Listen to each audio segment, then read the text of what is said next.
I get to share in our We Are the Church series, and I'm excited to be back up here and to be talking again in this series. It's been quite the series. The last couple of weeks has been some pretty heavy stuff we've been talking about.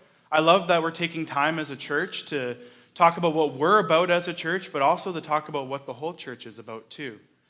And last week's message on truth was really important to help me with today's message, because I think if we didn't understand truth coming out of that, then this message might be hard to understand. But today we're on part 8 of the series. We're almost there. We're almost finished. We're almost done. And I'm just excited to just be up here and sharing about a nice, happy, warm, fuzzy topic. It's persecution. So, this is going to be quite the message. Honestly, when John asked me to speak on it, I wanted to say no. In fact, I actually did. And it's not because I don't think it's important. It's not because I don't think it's something that the church needs to know about. But personally, myself, I've never been persecuted. So I was like, I don't really feel qualified to speak on this. And I don't really feel like I'm going to be able to give good effort to it. But then as I was reading through the passage that was picked out for this message, and as John and I were talking about it, and he shared this website, and I'll share a map from that in a second with you. But as he was sharing all of that, and I was reading over this, I was like, no, this is important. This is something that we have to talk about. Whether we're experiencing it now or not doesn't matter. What's important is that we need to be aware that persecution is a thing and that it is real. So John shared this website with me called Open Doors, and they had this map that will show up on the screen here. So John mentioned during communion about there being over 200 million. Well, the actual number is 245 million Christians currently today are being persecuted. And when John first came across this website, he was reading up on it when he wrote that article back in January about North America and the persecuted church and all that kind of stuff. And at that point, it was only 215 million. So in less than a year, it's grown 30 million. So this is kind of a big thing. And as I went to the website and I was looking at it, I looked at this map and I'm like, okay, it's not horrible. I mean, it's not good, but it's not horrible. And then I started reading the legend at the bottom, and this version that they had me download from the website doesn't show it, but it gave the blocks of each color and what each color represented. And the lightest color is the least for the version, so the lighter colors are the least, and it gets more intense as it gets darker. But the heading for the lightest color was highly persecuted, and it gets worse. So this is just the people that are highly persecuted and worse. And it's about half. It's a good chunk of the world. So this is something really serious. This is something that we got to be aware of. We got to know about. Because it's going to come. It's going to happen. And the passage that we're going to be looking at today is Jesus actually talking to his disciples, and he goes into persecution a little bit. But I wanted to kind of just set the even playing field, and in case you're I don't really know what persecution means, or if you're I think it means this, but maybe the person beside you is no, it means this. I just wanted to share a definition of persecution. I got it from the trusty source, Google. So Google's definition of persecution is hostility and ill treatment, especially because of race, political, and religious beliefs. I want to read that one more time. Persecution is hostility and ill treatment, especially because of race, political, and religious beliefs. So now that we have our basis, let's dig into our passage. So I'm going to read the whole section for us, then we'll talk about it a little bit at a time. So Matthew 24, verses 4 to 14, it says, Jesus told them, "Don't let anyone mislead you. For many will come in my name, claiming I am the Messiah.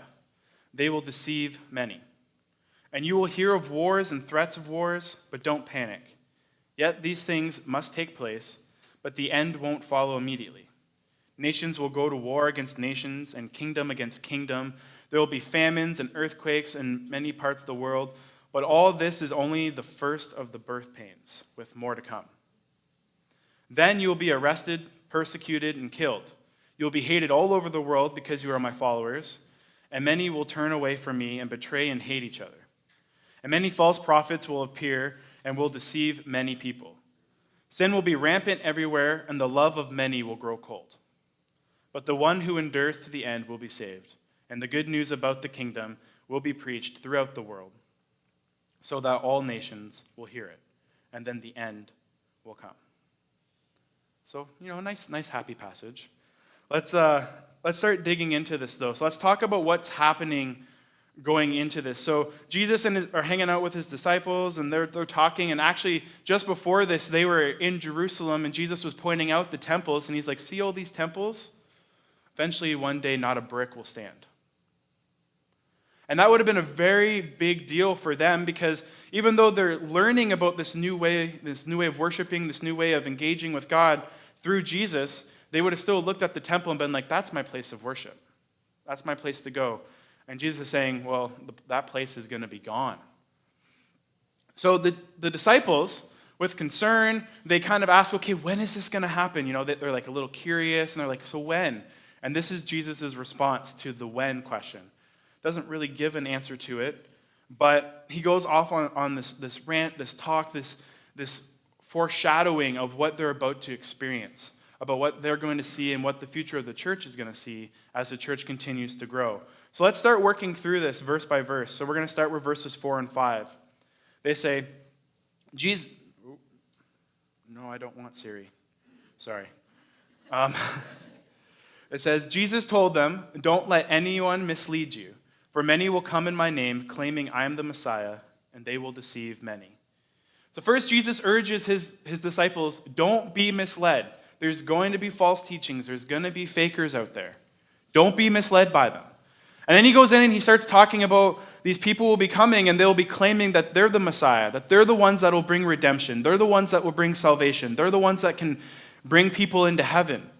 Jesus was saying there's going to be fake religions that are popping up around the world. And these fake religions are going to be leading people in a way that isn't going to lead them anywhere that they want to go. So he's saying to his disciples, don't allow that to mess with you. Don't allow that to stir you away from God. Don't allow that to pull you away. Stay focused on me. Don't be misled. Because there will be other religions out there that people are falling for, and they're still falling for today, and they're believing in nothing. And they're going to nothing. It's not good. It's sad. It's heartbreaking. If anything could encourage us as a church to share the gospel with people, this should. Because there are other things out there that are leading people just completely away from God. So we need to be active about sharing the good news that we've experienced, the truth and salvation that we have through Christ. We have to be out there. We have to be sharing it. Let's keep reading. Verses 6 to 8 say, and you will hear of wars and threats of wars, but don't panic. Yet these things must take place, but the end won't follow immediately. Nation will go to war against nation, and kingdom against kingdom. There will be famines and earthquakes in many parts of the world, but all this is only the first of birth pains, with more to come.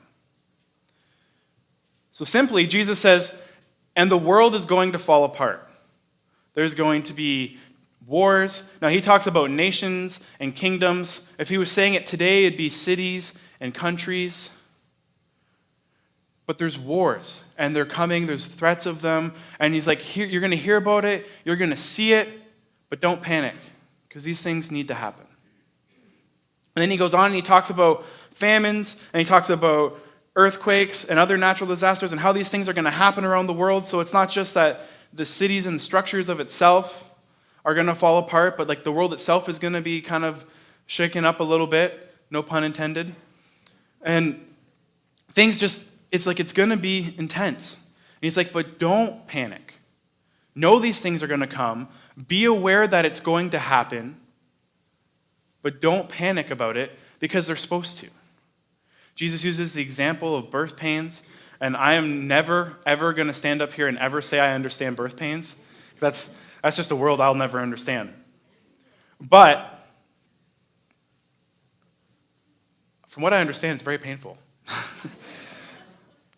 But the cool imagery that comes out of it is that, birth pains lead to a child, right? So there's something new, something different, something exciting that is coming. And that despite all this that's going to go on, all this persecution, all this destruction, all of this sad darkness, there will be something new, there will be something exciting coming. Let's keep reading. Verse 9 says, Then you'll be arrested, persecuted, and killed. You'll be hated all over the world because you are my followers. So first Jesus is talking about like the world in general and just kind of saying like, all right, so this is what's going to happen in the world. And they're like, well, that doesn't sound very good. Then Jesus turns to his disciples and goes, oh, and you guys aren't getting off the hook either. By the way, you're going to be arrested, you're going to be persecuted, and you're going to die. Why did they stay? The reason why they stayed is because they understood truth. And they understood the teaching that Jesus had and was saying was over and more important than whatever they were going to face here on this earth. But Jesus literally looked at them and said, guys, it's going to get hard. It's going to be rough. It's not going to be fun. You're not going to enjoy it. And it's not because you're a bad person. People might like you as a person, but it's because you're following me. Because you claim to be a Christian, because you profess faith, because you share the gospel, you will be persecuted. And he speaks it as if it's just something that's expected. Like this is going to happen. He just says it nonchalantly to them. Then in verses 10 to 11 it says, and many will turn away from me and betray and hate each other, and many false prophets will appear and deceive many. So not only is there going to be turmoil in the world, not only to be a Christian is it going to be hard because the world's going to be coming out against you, but there's going to be fighting amongst fellow believers. There's going to be fighting and issues among people who believe. We're supposed to be brothers and sisters. We're supposed to get along. But there's going to be fighting. There's going to be arguments. And there's going to be people that get persecuted, and because they weren't ready for it, because they didn't hear that it was coming, they're going to turn away from Christianity, and they're going to actually speak out and fight against it.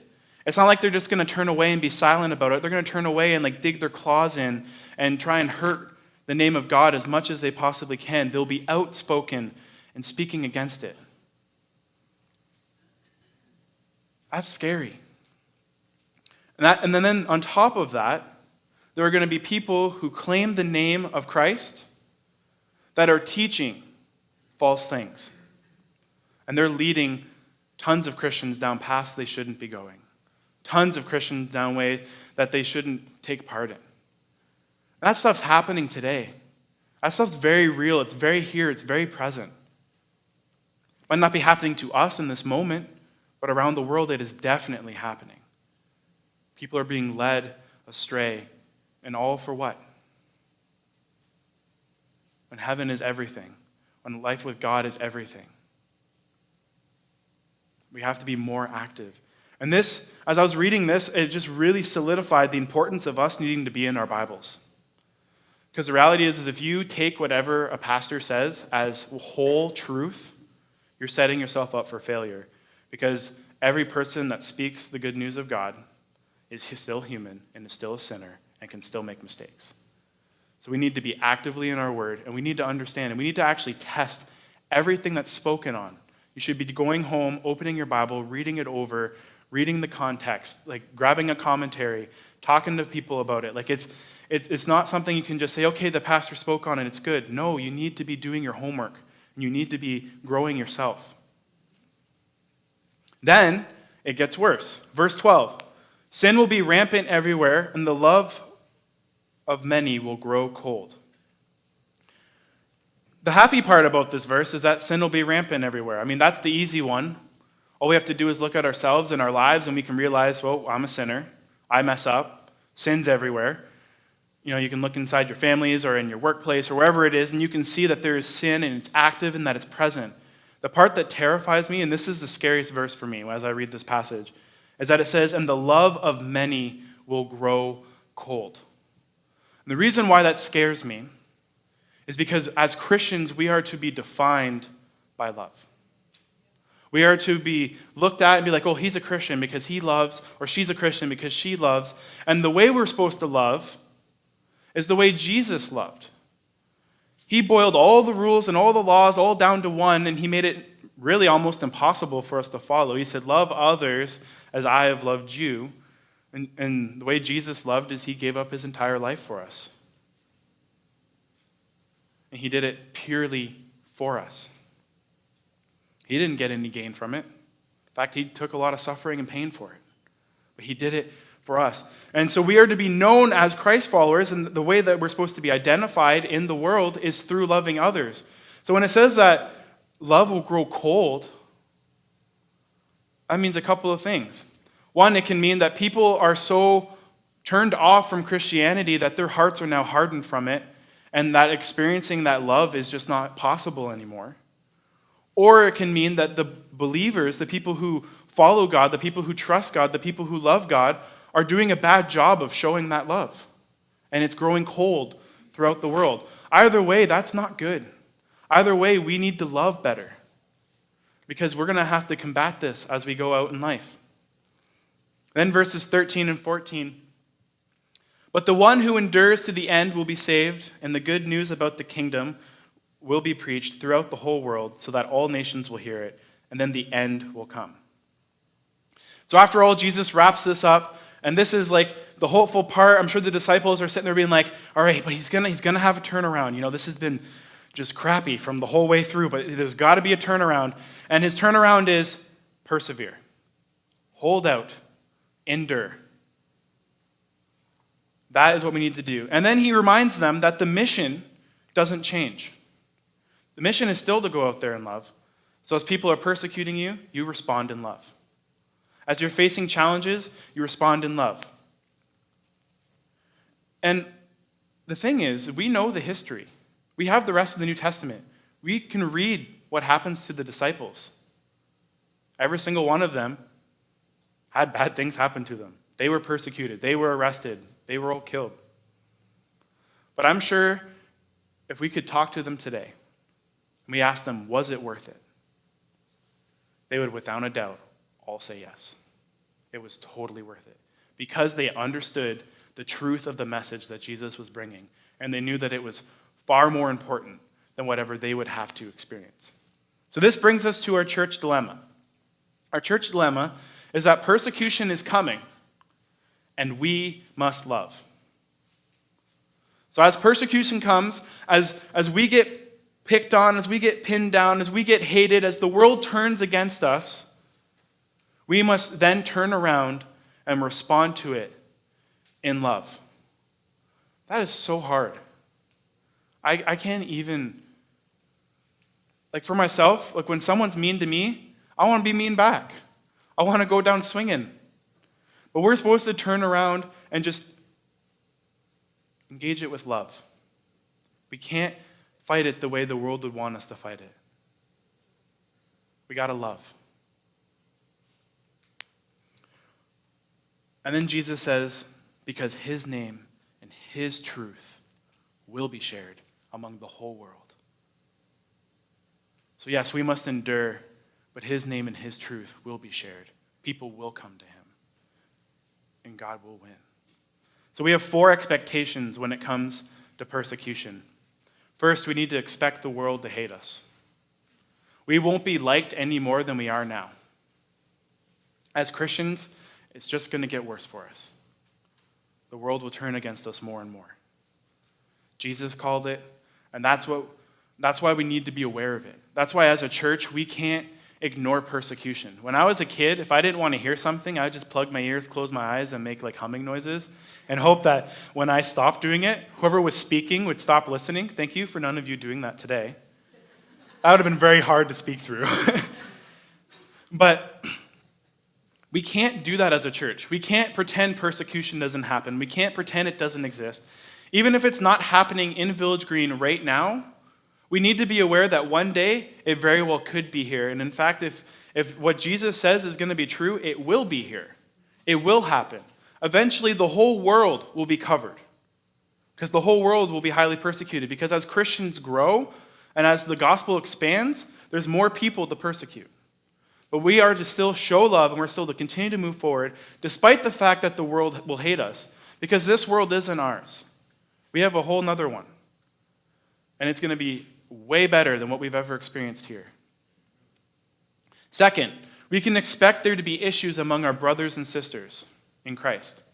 We can expect there to be quarrels. We can expect there to be fights. We can expect people to disagree over small things. We can expect people to fight because someone stepped in front of them to get coffee. Like it doesn't matter what it's going to be. There's going to be things that are going to pull us apart. So as a body of believers, we need to lean heavy on forgiveness. We need to be willing to forgive quicker than we do now. We need to lean heavy on loving each other. And we need to be support for each other when persecution comes.